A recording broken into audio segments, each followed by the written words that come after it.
weeknight at 8 o'clock right here on ET Now. I'm Vikram Oza and we bring you all the top stories from all the walks of life, as it were, because whether it's corporate news or the corporate developments, market news, market action, political developments, there's so much packed in, and the possibility of a 4-day week, that remains a pipe dream. We've got so much covered tonight on India tonight, but the big story is our focus on inflation, and this ahead of the RBI's monetary policy. It comes out tomorrow. Inflation fears continue to haunt the world, but experts and analysts have been predicting for a rather long time that the pressures are going to be temporary and they will soon pass. In fact, there is a school of thought that believes that global inflation has already hit its peak. The so-called team transitory is the nickname that's given to the bunch of optimists. And they believe the pressures are transitory in nature. The pressures on the economy, the kind of recessionary fears that we feel in the wake of all this inflation. The Federal Reserve's Jerome Powell himself is considered as part of that team transitory. With inflation skyrocketing across the world, all these central banks, they're busy tightening interest rates in the hope of providing a soft landing to their respective economies. This year, more than 60 central banks have hiked their interest rates, and this has happened already. If you look at the history, ahead of major crashes, central banks have had to backtrack. If you remember, in 2011, the European Central Bank, the ECB, had raised rates, and then they revised them only a year later. If you recall, in 2006, Japan's central bank had hiked rates, and then the Japan Central Bank cut them. Those interest rates were cut back a couple of years later. Of course, on the positive side, three of the key supply-side factors driving inflation, they're already going down. The bellwether semiconductor price index, that is down 14% from what we saw in the middle of last year. The spot rate for shipping containers, now that is down 26% from the all-time high that it reached. And then there is also North America's fertilizer prices. Those are down too, 24% from the kind of highs that they've seen. So those are the indicators, and though they are showing signs of retraction from the kind of highs we've seen. But let's try and figure out where our guests on the show stand on inflation, whether or not they belong to team transitory or not. Is inflation actually peaking, and hence are the pressures transitory, or is the worst yet to come? Let's find out from Suvodeep Rakshit. He's senior economist at Kotak Institutional Equities. He's with us along with economist Mitali Nikore. She's the founder of Nikore Associates. Good evening, both. Thanks for joining us on India Tonight. Suvodeep, first to you. Where do you stand? Is inflation at its peak, you think? And if so, what are your strongest indicators right now? So, yeah, I mean, if you're looking at the trajectory from here on, chances are that we've already seen the peak in April. Possibly we will continue to see inflation hover around the 7% mark, or at least in first half of FY23. From there on, it should come down. Now, when we say that, inflation is transitory, and which you have been alluding to, I think I need to point out one thing that, one is price pressures, and the other is when you're looking at it in inflation terms, which is the year-on-year change. So even if the prices were to stay as elevated as they are today, inflation a year later would be practically 0% if you were to look at it that way. But the point is that the price pressures are not going away anywhere. So even if inflation is coming down, what you need to kind of monitor from here on is not just the year-on-year rate, because that's subject to base effects, etc. But you also need to see the momentum. Which are the segments which are seeing price increases? How much are the corporates passing on in terms of their raw material costs? And what's happening to the global commodity prices? If the global commodity prices remain elevated, chances are that prices are not, or at least the price pressures, which India is importing, would not go down soon. But yes, the trajectory seems to be on the downside. But there are enough indicators to look at both globally and domestically, which kind of keeps the price pressure on. There are uncertainties. There's no taking away from that. But we need to do some crystal ball gazing, and who better than economists to tell us that? Mitali, where do you stand on this debate of whether or not we've peaked on inflation? Are you part of team transitory? Because also, Mitali, if inflation is looked at, it could be more elevated because of the base effect. Have we accounted for that? Because the pandemic It wreaks havoc. Economies across the world had stalled, including our own. Prices had slumped if you compare it on a year-on-year basis. So has that also had a role to play here? So I think we need to break down exactly what's happening around us in the real economy when we start to estimate the effects of inflation.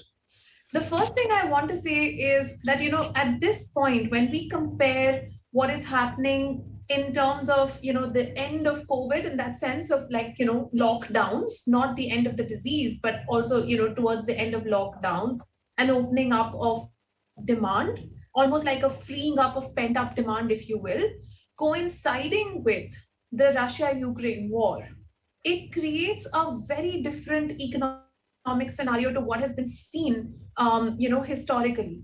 I can't think of, in the last 40 years or 50 years, a scenario like this occurring at the same time. And that has created an unprecedented uncertainty and pressure, not only on prices, but also on the direction of the consumer demand. Today, the consumer may not be demanding the same commodities that she was before the pandemic began, and supply chain disruptions have obviously not settled completely. When we look at even the backup of container use utilization, container demand, and global shipping trends, that is a major factor. Now, when we come to South Asia, the disruption of operations at Colombo port, which are happening because of Sri Lanka's own economic crisis, are another factor which compound, on the local level in terms of our own local supply chain stoppages, which obviously will have global implications as well. So I think, when we say, has inflation really peaked in India, I would definitely say no. Globally also, if we have to continue and see the trajectory that, certain factors which are beyond the beyond the realm of monetary economists, definitely we can't predict what direction the war is going to take, and that's going to have an impact on inflation. Another factor which we haven't talked about as of yet is global energy prices and energy diversification efforts. So, in the future, if we see a large amount of energy diversification towards renewable energy, towards alternative sources of energy for large developed markets, then even the futures indices and predictions towards inflation will come down. But if we don't see that, and if we continue to see this, constraint in terms of gas availability, constraint in terms of fuel availability, then we are going to continue to see a surge. I know for a fact that I have relatives in the UK who have told me that their energy bill for the same usage has increased 4 times in the last 1 month. So the kind of impact we're seeing is a combination of several factors, many of which are highly uncertain. So to say that the peak has been reached may not be that appropriate. Right. And the last factor that I'll just highlight is about wholesale price inflation. In India, we're still seeing a higher WPI, which will feed into the higher. So that is more to do, Mitali, with the domestic kind of scenario. When you say that our retail prices are getting pushed by what we're seeing on the wholesale supply side, but the point you're making about uncertainties, that stands. Yes, supply blockages to some level easing up. Energy costs stabilizing a bit. But then global inflation depends a lot on what happens next. See, on the Russia-Ukraine war, what happens, like you mentioned, in something that we are seeing in Sri Lanka, how investments are made in renewable, in alternative energy, all of these are going to be factors to consider. There will always be factors to consider in the future. But Suvodeep, I want to ask you this. Is it possible that raising interest rates too aggressively may work against us, may work against the Indian scenario, as it were, that it may drive our economy into recession or at least a significant slowdown? Is that a risk we run? See, I think, first of all, we need to understand that why does the central bank increase rates, right? So if you follow what the RBI has been saying, it's not just that it wants to reduce fuel prices or whatever prices that we see at the the forefront, but it's also to do with the fact that it wants to hit the secondary impact, the impact which flows from, let's say, higher energy prices. It could be through the wages, it could be through in terms of consumer demand. It could be on everything else, like for example, transport cost, etc. The secondary impact of the high inflation that we see from, let's say, global factors, that is what the central bank is trying to kind of hit at. Now, when you're looking at it in terms of historically versus now, what kind of inflation or the push and pulls that we are seeing. If you compare it with, let's say, post-global financial crisis versus now, a lot of it now is led by supply side rather than the demand side. One of the main reasons for that is that, contrary to what was happening during, let's say, 2010, 2011, that kind of a period versus now, is that the government had opened up its purse strings more on the demand side, on the, through, let's say, farm loan waivers, etc. Whereas if you look at it currently, the government has been judicious in terms of how it has provided the kind of stimulus. It's more supply driven. It's more to do with, let's say, moving the infrastructure side, which is not necessarily where inflation does not is not a demand pull in that sense, and more of a cost push. Now, when you're looking at the inflation from, let's say, the supply side, where are the main areas where you're seeing inflation spike up? Obviously, we know about the energy prices. We know about the edible oil prices.